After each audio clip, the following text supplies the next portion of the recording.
So, hi there, listeners. This is Dom from InTheSnow magazine. I'm here with my co-host, Rob Stewart. Rob, how are you? Yeah, good. Thanks, Dom. Very good. Yeah. So this week, Rob, we're normally doing our regular fortnightly podcast, but you had a fantastic week. I saw this interview. You interviewed Dev Ryding.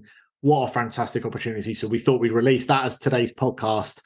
Tell us a little bit about that interview. Yeah, it was a brilliant opportunity because Dave's been out of the UK training in Belgium on the indoor slope for a long time now, but As you do. as you do, and he had to come back to the UK for a short period of time, and I caught up with him in Birmingham, actually, in between where he lives and where I live. So very, very fortunate meet up there, and we got into a studio and we did a 15-minute interview, and I think there's some really, really interesting stuff in there. I have to say I loved it. Let's have a good listen now. So I'm lucky enough to have caught up with Dev Ryding before the winter starts here in Birmingham, actually. Hi, Dave. How are you doing? Good, thank you. So you're here on a rare visit to the UK. I think you've been, where have you been? I've just been in Belgium of all Alpine resorts. Yeah, indoor snow training. We've done a block of 4 weeks actually indoors. Right. So yeah. And how do you find like the gradient of a slope like that compared to what when you're racing? It must be very different. Yeah, the gradient's different, but obviously we're more there for the snow conditions rather than anything, because in the Alps at the moment, it's very inconsistent weather, no stable weather or anything. So we go there, we know what we're going to get, and we can just work on what we need to work on with equipment as well. So it's pretty powerful in there. Okay, so looking ahead to this winter then, I mean, obviously, let's just start with the very easy question of what are your goals for this season? Yeah, I've not really set any strict goals, because whenever my goal as a kid was to be in the top 30. That was it. And then obviously I've just kept progressing and to winning a World Cup. So I would expect myself to be challenging for podiums, top 10s minimum. And that's where I want to be like every year. So I think stick with the same sort of goals. Obviously we've got the World Champs in February, which are very important. But yeah, challenge the top 10 in the world. That's where you want to be. And if you're there all week in, week out, you'll be right around the podium. Do you think, I mean, obviously what happened last winter, fantastic. Congratulations on a first place in the World Cup. Yeah. First time any British skier has managed to achieve that. It's an incredible achievement. But do you think that in itself, do you think you've kind of reached the ultimate goal, and do you feel a little bit more relaxed, and then maybe that's a dangerous situation to be in? I never relaxed, because if I'm going to do this, and I have to commit, because I don't want to do it and not do well, because then I may as well stop. So there's certainly still a lot of pressure from myself. I always believed, certainly after getting the podium in 2017, I always believed that I had the speed to win, and I've been very close a lot of times, but never done it. So to do that was a huge relief, and just in Kitzbühel, the most perfect place to do it. So dreams, as I said at the bottom, I don't think dreams get better in the ski racing world. So, but yeah, pressure is definitely on. I have the two young guys with me, Billy and Laurie, training with me. They keep me on my toes every single session. So I just want to keep competing at the top, really.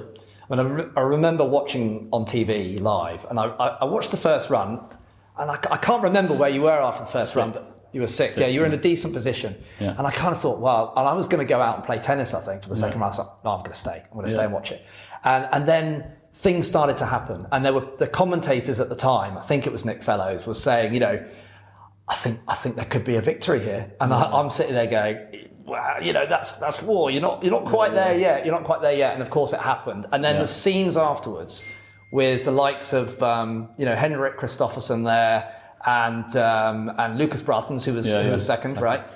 I mean, they looked happier than you in a way. I mean, not happier than you, but they were so pleased, and it was really nice to see that. What was the reaction from your international teammates? Well, first, I think if I had a tenner for every time Nick said, I think we might have a win today, I think I'd be very rich. But No, I was ecstatic. But at the same time, I kind of wanted to console Alex Vinazza, who'd made that big mistake at the top.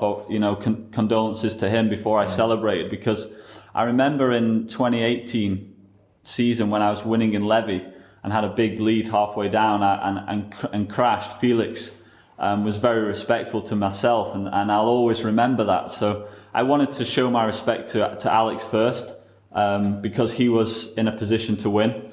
Obviously, I put down one of the runs of my life, and I don't know if he would have beaten it anyway. But be a gentleman, and then I was ecstatic. But I think specifically Henrik, I've trained with him. He said it in an interview with you. I've trained with him a lot.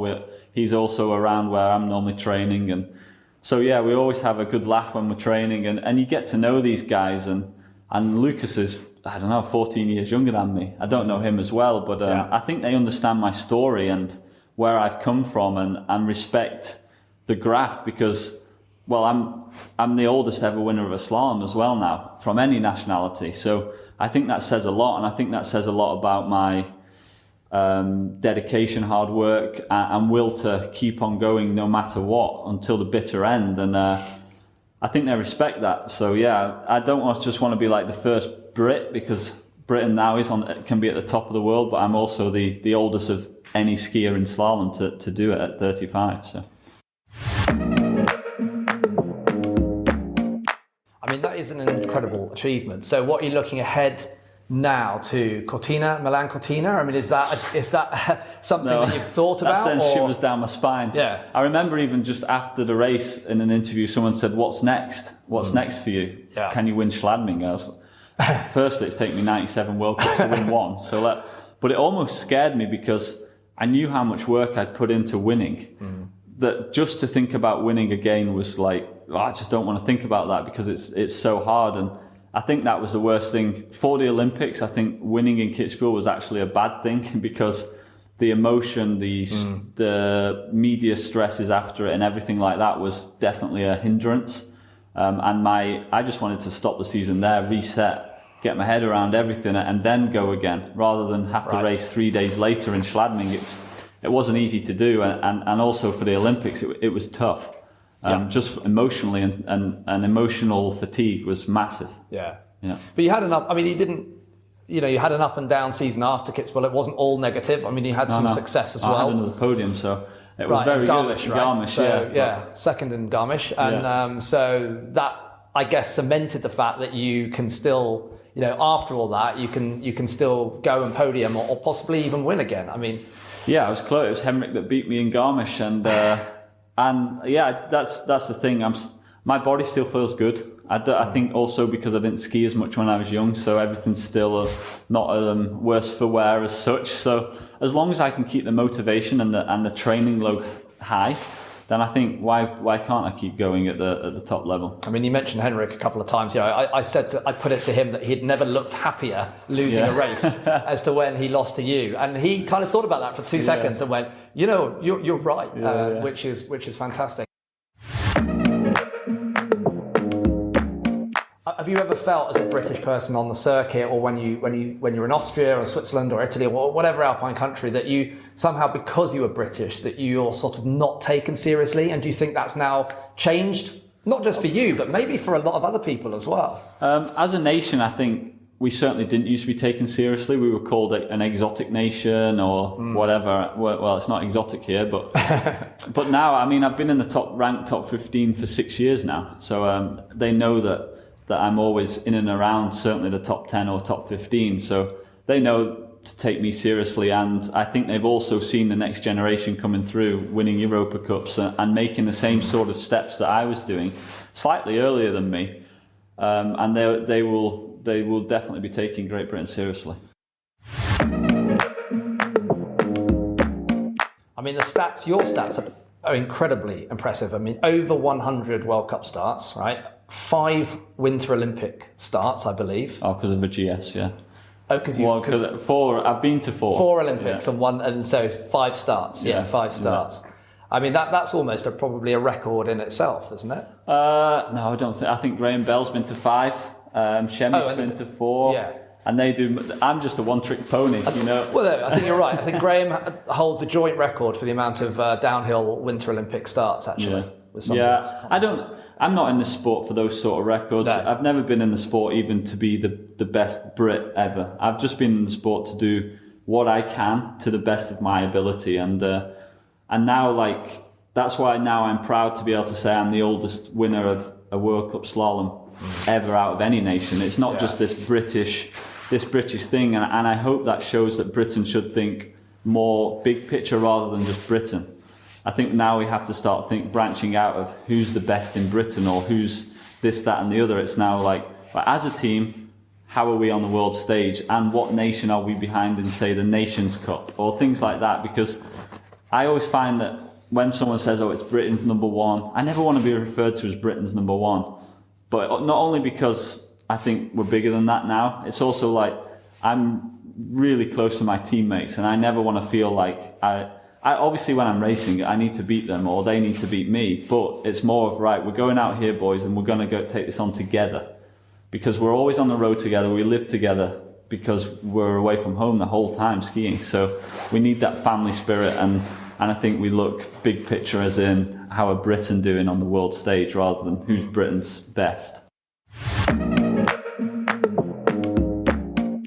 I mean, you can see teams that are doing well that are really together as a team. You know, you think of skiing as an individual sport, but you can see those teams that are doing well. Like the Norwegians. And it's great to hear that you have that kind of feeling within the GB squad.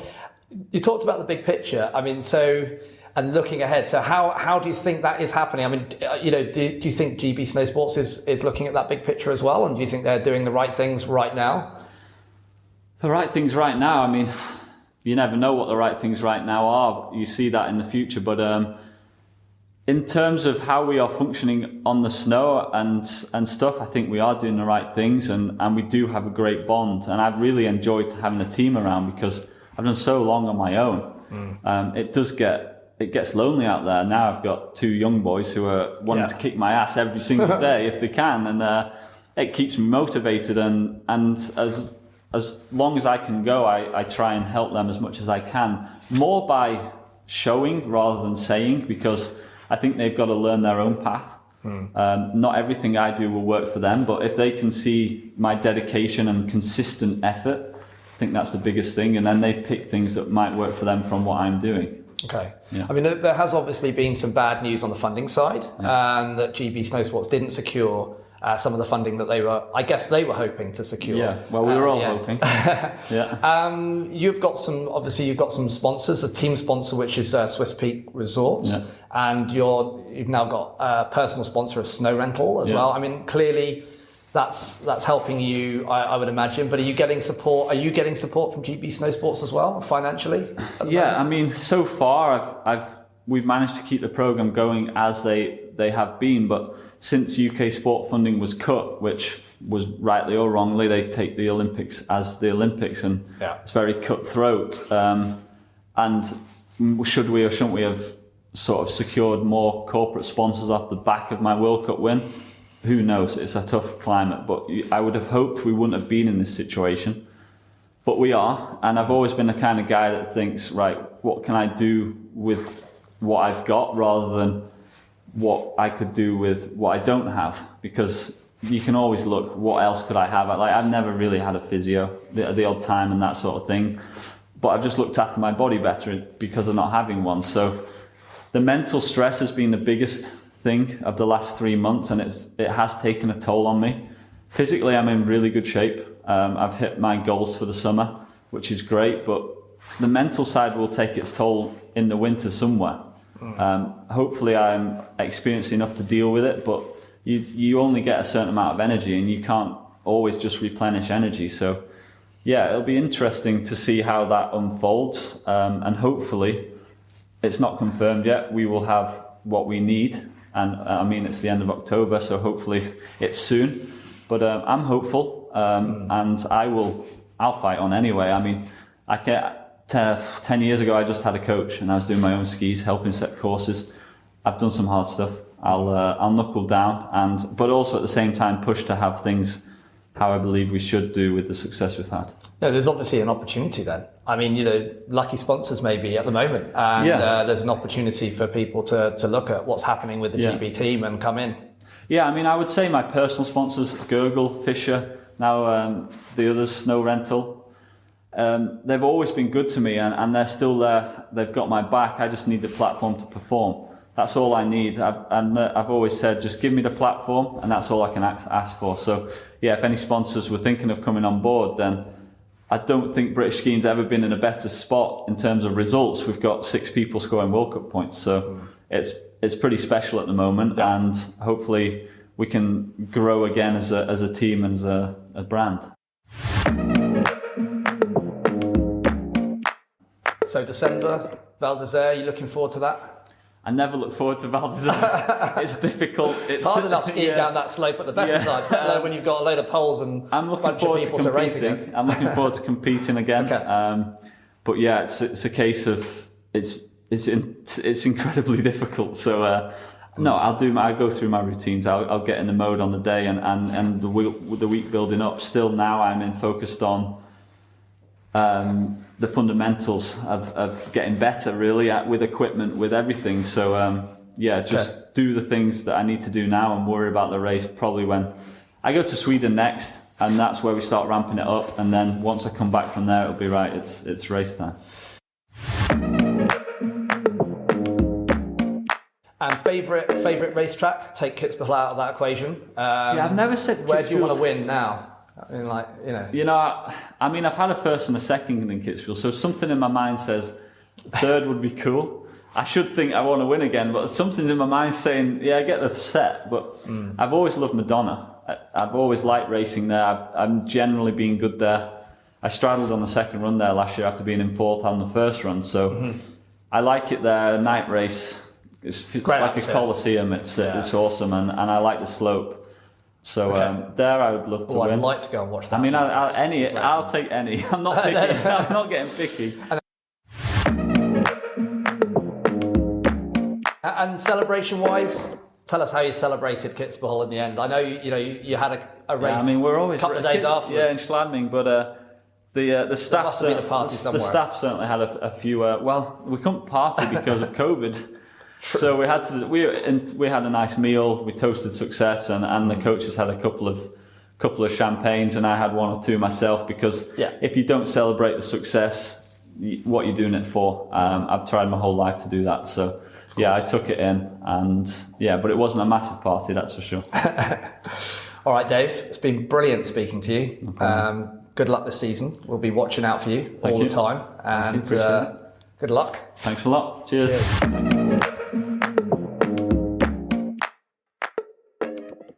Rob, love that interview. I have listened to that. I must have listened to it about 10 times before I even uploaded that. It's so insightful, isn't it? It's really, really interesting hearing from someone that's now incredibly experienced at what they do. Very, very successful. Let's face it, he is one of the most successful alpine ski racers in the world, let alone in Great Britain. What was really interesting is after that interview, we also sat down for a while, just sort of like sorting our gear out and stuff, and just about to go. And we were chatting about, and he's a new father as well, right? He's got a young child at home, and he owns the cafe, Boskin's Cafe in Tarleston, and his wife Mandy's running that. I said to him, I remember, because we travel a lot as well, but it's a bit different. I remember when my daughter was young and going out skiing and walking out that door, obviously with a bit of excitement, but at the same time it's really hard walking away from that, going away for a week, maybe a long way away.